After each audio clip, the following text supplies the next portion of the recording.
මෙයා තාත්තවත් පෙළඹවුවද කියලා පාස්කු ප්‍රහාර ඕආසියා ටෙලිෆෝන් නොම්බර ගැන කතන්දරවල මේ ප්‍රදේශවලින් ආපු කෝල්ස් තිබුණා කියලා. ඒක මේ ප්‍රොපර්ටි එකක් සම්බන්ධයෙන් ඇති වුණ ගැටලුවක්. ඒ කියන්නේ පොඩි මොටෙල් එකක්. පහක් ඇතුළත රවුන්ඩ්ස් 4ක් යවනවා එක සැරයක්. ෆන් එකට හුඟක් පිරිමියාට තියෙනවනේ එහෙම ආසාවක්. කියන්නේ මේගොල්ලෝ ගිහිල්ලා තියෙන මේ මානසික හැඩගැස්වීම කරගන්නේ කියලා. කොහොම හරි ඕස්ට්‍රේලියාවේ මේ වගේ මැසක එකක් ඇති වුණේ මේ පළවෙනි අවස්ථාව නෙමෙයි. අපේ ඉන්න මෙයා අපේ නේබර්හුඩ් එකේ ඉන්න අපි අඳුරන අය ගාව තියෙනවා. Inshallah, this will save you on the day of judgment when everyone will be asking.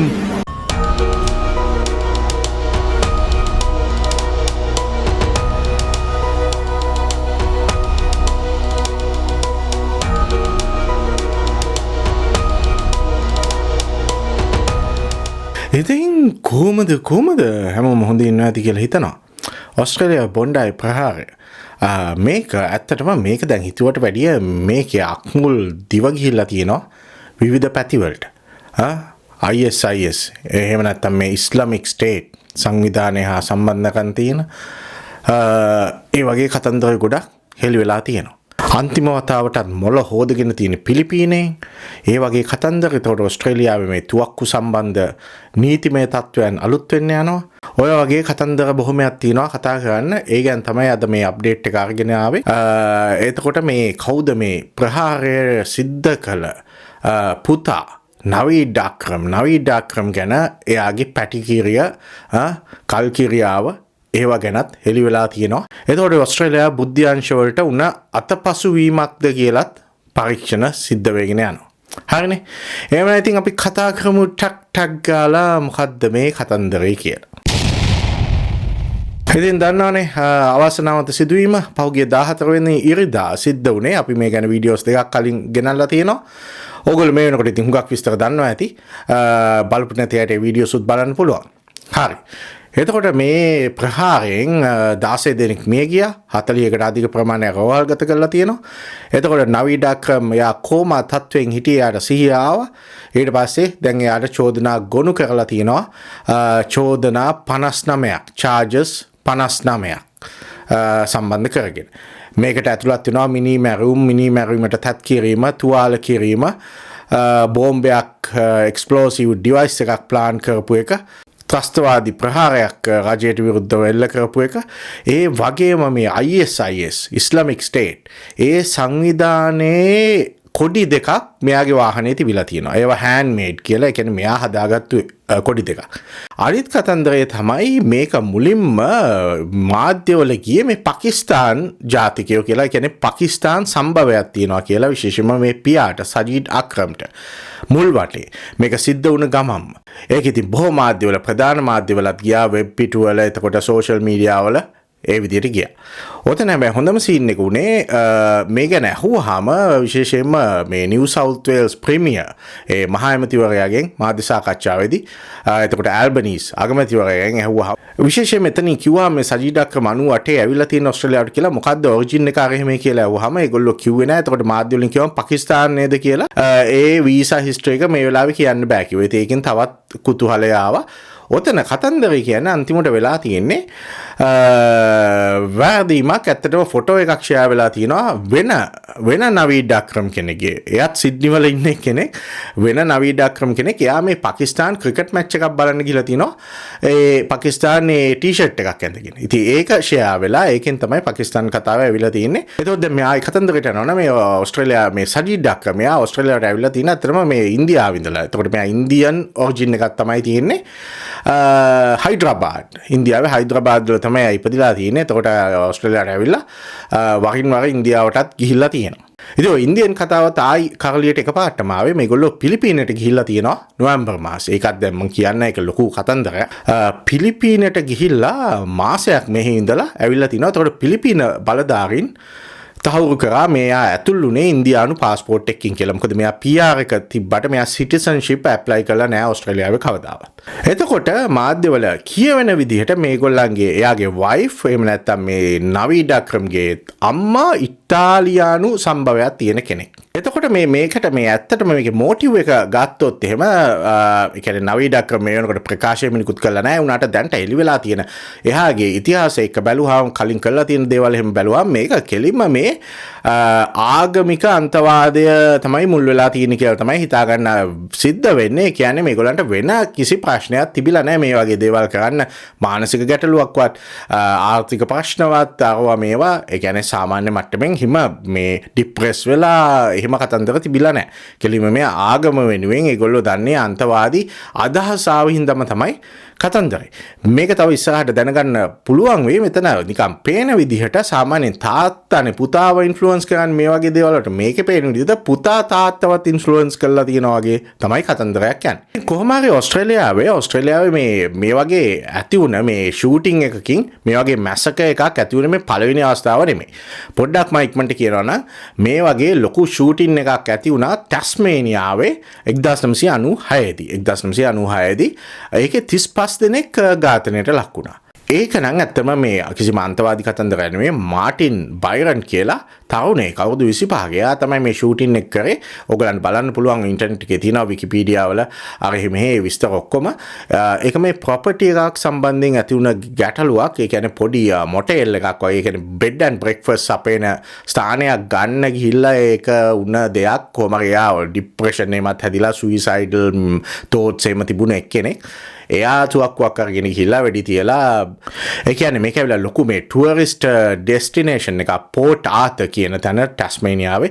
එතන තමයි මැසක එක සිද්ධ වුණේ. ඒකෙන් 35 දෙනෙක් ඝාතනයට ලක් වෙලා 23 දෙනෙක් තුවාල ලැබලා තියෙනවා. ඒ 96. එතකොට හවර්ඩ් ගවර්න්මන්ට් එක තිබ්බනේ ඒගොල්ලෝ ඉක්මනටම මේ තුවක්කු සම්බන්ධ නීති ඒ කාලෙත් වෙනස් කළා ඒ රිෆෝම්ස් ගෙනල්ලා ඒවා ඇත්තටම ඉෆෙක්ටිව්. ඒ කියන්නේ 96න් පස්සේ මේ 2025 තමයි මෙහෙම දෙයක් සිද්ධ වුණා. ඒ එහෙමයි දැන් ඔන්න ආයිත් ආයුධ සම්බන්ධ නීති රීති ආය රිෆෝම් කරන්න තමයි සාකච්ඡා කරන්නේ. ඒ වගේ. එතකොට මේ ඉක්මනින්ම මේ ඇල්බනීස් මේ ලේබර් ගවර්න්මන්ට් එකෙන් දැන් පටන් ගන්න යනවා මේ ආයුධ බයිබෑක් ස්කීම් එකක්. ඒ කියන්නේ තියෙන ඒවා ආණ්ඩුවට ගෙනල්ලා නිකම් බාර දෙන්න නෙමෙයි. කැමති අයට ආණ්ඩුවට විකුණන්න පුළුවන්. ආණ්ඩුවෙන් සල්ලි දීලා ගන්නවා ආයුධ. වැඩිපුර තියෙන ආයුධ, සමහර ආයුධ රේන්ජ් එකක් ඒගොල්ලෝ තහනම් කරන්න යනවා. ඒ වගේ එතකොට ඒවා ඒ තහනම් කරන්න යන ඒවා වුණත් ගෙනල්ලා දෙන්න පුළුවන් ආණ්ඩුවෙන් සල්ලි දීලා ගන්නවා. ඒවට තාම ලොකු විස්තර ඉදිරිපත් වෙලා නැහැ. ඉස්සරහට ඉදිරිපත් වෙයි. ඒකත් හොඳයි. ඉතින් දැන් මේ කතන්දරේ කියන්නේ මම කියවනේ මේ නවීඩක් මේ තරුණයා මෙයාගේ සිතුවිලි මේ අන්තවාදී පැත්තට ඉස්ලාම අන්තවාදයේ පැත්තට යනවා කියලා ඉතිහාසයක් තියෙනවා කියලා. එතකොට ඇත්තටම මේ 2019 දක්වා යනවා. 2019 දක්වා. එතකොට ඒ කාලෙදී අවුරුදු 18ක 19ක තරුණයෙක් විදිහට මෙයා ගිහිල්ලා තියෙනවා මේ මද්රසා පාසලකට සිඩ්නි වල තියෙන. ගිහිලා තියෙන්නේ මේ කුරානය ඉගෙන ගන්න, ඉස්ලාමික් ස්ටඩීස්, ඒ වගේම අරාබි භාෂාව ඉගෙන ගන්න. ඒ සම්බන්ධ වීඩියෝ ක්ලිප්ස් උත් පාරණේවා දැන් ෂෙයා වෙනවා. අරාබි භාෂාවෙන් කතා කරන ඒවල් ඒ වගේ දේවල්. ඉතින් එහෙම ඒවට සම්බන්ධ වෙලා මම හිතන්නේ මෙයා ගොඩක් පරිහරණය කරලා තියෙනවා ඉන්ටර්නෙට් එකෙන් අර මෙහෙන්. ඒ කියන්නේ මෙයා මේ අන්තවාදයේ පැත්තට නැඹුරු වෙලා තියෙනවා. ඒ තරුණ වයසේදීම හිතන විදිහට ස්වේච්ඡාවෙන් දන්නේ නැහැ තාත්තගේ ඉන්ෆ්ලුවන්ස් එකක් තිබ්බද මෙයා තාත්තවත් පෙළඹවුවද කියලා හරියට තේරෙන්නේ නැහැ. මෙයා ඇක්ටිව්ලි ඉන්වෝල්ව් වෙලා තියෙනවා මේ දේවල්. එතකොට මේ ස්ට්‍රීට් ඩවල් කියලා දෙයක් තියෙනවා සංවිධානයක්යි මොකක්යි මට හරියට මතක නැහැ නමින් හැඳින්වෙන. ඒකේ මේගොල්ලෝ කරන්නේ පාරවල් වල ඉඳලා ආගම ප්‍රචාරය කරනවා. ලීෆ්ලට්ස්, බ්‍රෝචර්ස් බෙදනවා, මිනිස්සුන්ට කතා කරනවා. ඔය දැන් ක්‍රිස්ටියන් ආගෙත් තියෙන ඒ වගේ දේවල් ආගමට එන්න කියලා ඒගොල්ලන්ගේ ආගම ගැන කියන. ඒක මෙයා බොහොම උනන්දුවෙන් මේ දේවල් මෙයා කරලා තියෙනවා. Spread dawah wherever you can. Spread the message that Allah is one wherever you can. Spread the message by pamphlets, whether it be one ayah, and whether it be raining, hailing, or clear sky. Allah will reward you for whatever action you do in His cause. Inshallah, this will save you on the Day of Judgment, when everyone will be asking, where's the hope, where's this? This will come for you on the Day of Judgment. So, come join us at Bankstown or in your own area and spread Islam. Assalamu alaikum.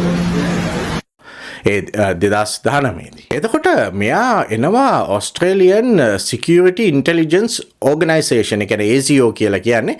ඒකේ radar එක යටතට කියන්නේ මෙහෙමයි කතන්දරේ ඒ කාලේ උන ඒගොල්ලන්ගේ බුද්ධිතෝතුරු මත මෙයා දෙන්නෙක්ව ඇරස් කරනවා.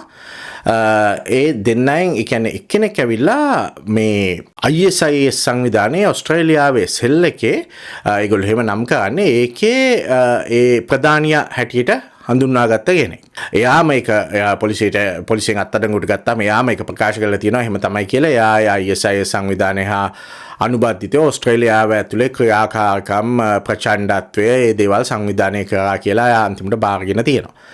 ඒ කියන්නේ මේගොල්ලෝ ජිහාඩිස්ලා කියලා කියන්නේ ජිහාඩ් කියන්නේ සුද්ධ වූ යුද්ධය තියෙන සංකල්පයක් මුළු ලෝකෙම ඒ මුස්ලිම් ආගමට හරව ගන්න ඕනේ කියන වගේ ඒ සම්බන්ධ වෙන ජිහාඩ් කියලා කියන්නේ ජිහාඩිස්ලා කියලා තමයි මේගොල්ලන්ට කියන්නේ මේ අන්තවාදී කල්ලි වලට. මම කියන්නේ මම මේ තොරතුරු කියන්නේ ඕගොල්ලන්ගේ දැනුවත් වීමට මේවා මේ මාධ්‍ය වලින් හෙළි කරලා තියෙන තොරතුරු. ඉතින් මේ සිද්ධ වෙලා තියෙන්නේ මොකද්ද කියලා. මේ සිනාරියෝ එකක්. අපි කතා කරනවානේ වගේ දේවල් ගැන.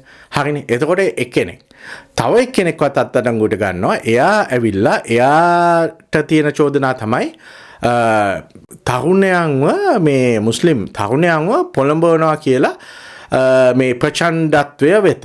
ඒක ප්‍රහාර සංවිධානය කරන්න දේවල් කරන්න ඒ දේවල් වලට ඒගොල්ලන්ගේ මෙයාගේ දේශනා හරහා ඒවා කරන හැටි කරන්න ඕනේ ඇයි එක සංකල්ප දාන කතන්දරයක්. ඉතින් ඒ වගේ අන්තවාදී දෙන්නෙක්ව ISIS සංවිධානයක සම්බන්ධකම් තිබුණ අත්අඩංගුවට ගත්තා. ඒගොල්ලෝ මම දැන් තාමත් ඉන්නේ සිරගත වෙලා. ඒ දෙන්න මේ කවුද මේ නවීඩ් අක්‍රම්ගේ සමීපතම සගයෝ දෙන්නේ. ඒ දෙන්න එක හිටපු. ඉතින් ඒකින්ද තමයි අර ASIO එකෙන් මේ නවීඩ් අක්‍රමත් මොනිටර් කරගෙන හිටියේ ඒ කාලේ. ඉතින් එච්චරට අන්තවාදියෝ දෙන්නෙක් එක්ක හිටියා කියන්නේ නිකන් යාළුකම් නෙමෙයිනේ. මෙයාත් අර ස්ට්‍රීට්ස් වල ආගම් ප්‍රචාරය කරන ඒ වගේ දේවල් වල එක ප්‍රකාශනිකුත් කරලා තියෙන ඔන්ලයින්. ඉතින් ඒ වගේ ක්‍රියාකාරී කෙනෙක් අත්හැරුණේ කොහොමද කියලා දැන් වෙනම පරීක්ෂණයක් යනවා ASIO එකට. මොකද මෙයාගෙන් ත්‍රෙට් එකක් තවත් ඉදිරියට නැහැ කියලා මෙයාව රේඩාර් එකෙන් අයින් කරලා තියෙන්නේ. ඒක උනේ කොහොමද කියලා දැන් තව පරීක්ෂණයක් කරගෙන යනවා.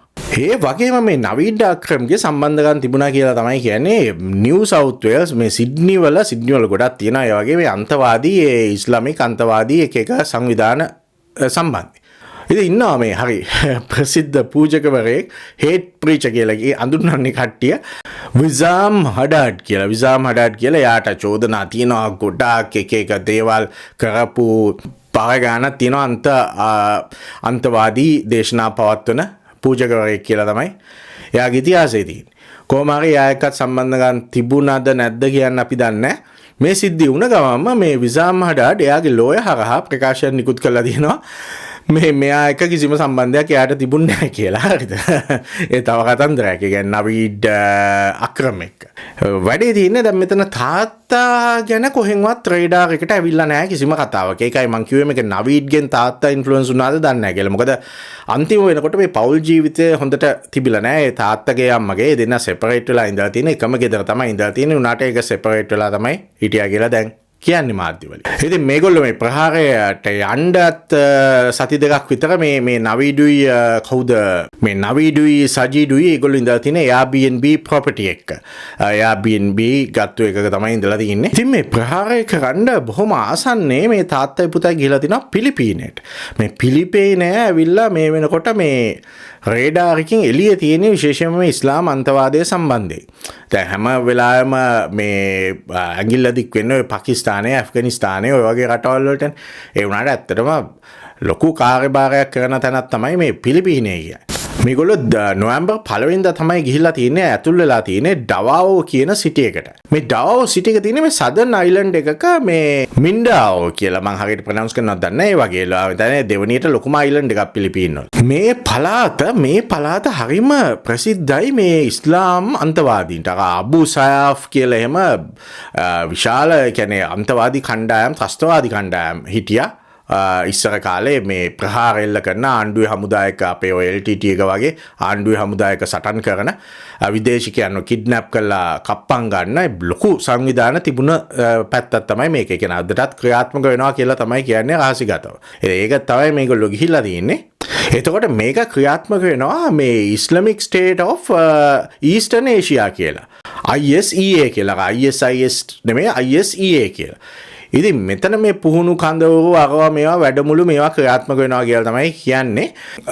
වැඩේ තියෙන්නේ දැන් මේක මම කියවනේ ලොකුවට මේ රේඩාර එකේ නෑ මේ තැන අර ලංකාවෙත් ඔය පාස්කු ප්‍රහාර ඕආසියා ටෙලිෆෝන් නම්බර ගැන කතන්දරවල පිලිපීනෙන් ආව මේ ප්‍රදේශ වලින් ආපු කෝල්ස් තිබුණා කියලා මට මතකයි ඒ දේවල් වල කියනවා. ඉතින් පාස්කු ප්‍රහාරය ගැන කතා කරලා වැඩක් නෑනේ නේද?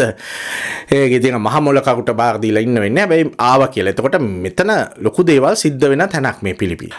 එතකොට පුතා ඇතුළේ තියෙන ඔස්ට්‍රේලියන් පාස්පෝර්ට් එකේ මම කලින් කිව්වා වගේ ඉන්දියන් පාස්පෝර්ට් එකෙන් තමයි තාත්තා ඇතුළේ වෙලා තියෙන්නේ දෙන්නම්. වැඩේ තියෙන්නේ මම කියන්නේ විශ්ලේෂකයෝ කියන්නේ මේගොල්ලෝ ගිහිලා තියෙන මේ අවි පුහුණුව ලබන්න නෙමෙයි අර නිකන් මොරාල් එක අර බ්‍රේන් වොෂ් එකකුත් නෙමෙයි මොකක්ද කියන්නේ මානසික හැඩගැස්වීම කරගන්නේ කියලා. එහෙම දේවල් තමයි එතන වෙනවා කියන්නේ. ඒ කියන්නේ මේ දේ කරන්නේ මේ ආගම වෙනුවෙන් මේකෙන් ලැබෙන ප්‍රතිලාභ දිව්‍ය ලෝකේ යන්න හරි ඒ වගේ මොනවා හරි දේවල් මේකෙන් වෙන ශාන්තිය එතකොට මැරෙන අය කියනවනේ ඒගොල්ලන්ගේ ආත්ම නිදහස් වෙන වගේ කතන්දර මොනවා හරි මම මේ කියන්නේ බොහොම සරලව මෙහෙම දේවල් තියෙනවනේ මේ ලොකු සැක්‍රිෆයිස් එකක් නෙමෙයි මේගොල්ලෝ දැන් කරන්න යන්නේ ඒගොල්ලන්ගේ පැත්තෙන් බැලුවා. ඉතින් මේකට අවශ්‍ය කරන සූදානම් පසුබිම සමහර විට ඒ වගේ අර නිකන් ඉතින් ඒකට ගිහිලා ෆුල් මයින්ඩ් එක සෙටප් කරගෙන තමයි මේගොල්ලෝ ඇවිල්ලා තියෙනවා වෙන්න ඕනි කියලා කියන්නේ.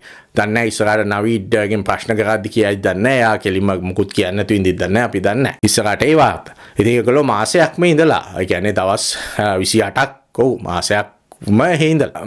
ආයුධ පුහුණුව ගැන කියනවා නම් මේගොල්ලෝ ඇවිල්ලා හොඳ ප්‍රොෆෙෂන් තුවක්කු පාවිච්චියේ හොඳට අතට හුහු දෙන්නේ. ඒකත් විශ්ලේෂකයෝ කියලා තියෙනවා. ඔයගොල්ලෝ නැති වීඩියෝස් බැලුවොත් අර ටට්ටක් ගාලා ඒගොල්ලෝ බුලට්ස් යවනවා ඒ රයිෆල් එකෙන් හයි පවර්ඩ් රයිෆල් එක. ඒගොල්ලෝ රිලීස් කරනවා මේ ලෝඩ් කර තප්පර 5ක් ඇතුළත රවුන්ඩ්ස් 4ක් යවනවා එක සැරයක්. ඒක වීඩියෝ ක්ලිප් එකේ. ඒ වගේ ඒවා හොඳට අතට හුරුයි. ඒක ආයි අමුතුවෙන් ගිහලා මේ මාසයක් ඇතුළත ලැබපු පුහුණුවක් නෙමෙයි. හොඳට ආයුධ අතට හුරු දෙන්නේ. මොකද මේගොල්ලන්ට ෆයර්ම් ලයිසන්ස් තිබිලා තියෙනවා කාලයක්. ගන් ක්ලබ් එකට මේ ෂූටින් ක්ලබ් එකට ජොයින් වෙලා තියෙනවා. ඒවා ප්‍රැක්ටිස් කරන්න නැති ෆයර්ම්ස් තියෙනවා නම් කොහොමද යන්න ඕනේ ඒවට. එහෙම නීති විදි තියෙනවා. ෆයර්ම්ස් එතකොට 6ක් තිබ්බනේ. ඒ 6 මේගොල්ලෝ මේ ලයිසන් එකත් අරන් තියෙන්නේ රෙක්‍රියේෂනල් ලයිසන් එකක්. ඒ කියන්නේ සාමාන්‍යයෙන් ඕස්ට්‍රේලියාවේ තියෙනවා එහෙම රෙක්‍රියේෂනල් එක න ආරක්ෂාවට නෙමෙයි ගොඩක් අය තියන් ඉන්නේ ආසාවට ඔය ෂූටින් රේන්ජ් වලට ගිහිල්ලා ෆයර් කරනවා. අපේ ඉන්න මෙයා අපේ නේබර්හුඩ් එකේ ඉන්න අපි අඳුරන අය ගාව තියෙනවා. කියන්නේ අර ෆන් එකට ගොඩක් පිරිමියාට තියෙනවනේ එහෙම ආසාවක් සාමාන්‍ය ෆයර්ආම්ස් ආරක්ෂාවට කියන්නේ මේ සමහර අය හන්ටින් යන අය ඉන්නවා. එහෙම කතන්දර තියෙනවා. ඉතින් අපි බලමු මොකද්ද කියලා ඉස්සරහට වෙන තත්ත්වය. මේවාට උනන්දු වෙන ඕගොල්ලෝ වෙනුවෙන් තමයි ඉතින් වීඩියෝස් අරන් එන්නේ. එතකොට ඉතින් මේක මේ ඉස්ලාම් අන්තවාදයේ වගේ අදහස් එක්ක තිබුණ ඒ වගේ ඒවා ෆලෝ කරලා ඇති උන දේවල් එක නවීඩ අක්‍රම ක්‍රියාත්මක වුණා වගේ කතන්දරයක් තමයි දැන්ට තියෙන්නේ. එහෙනම් ඉතින් ඕක තමයි අද කතන්දර. එහෙනම් ඕගොල්ලෝ හැමෝම පරිස්සමෙන් ඉන්න. අදහස් ඔක්කොම කමෙන්ට් කරන්න. එහෙනම් අපි ආයෙ දවසක හමු වෙමු.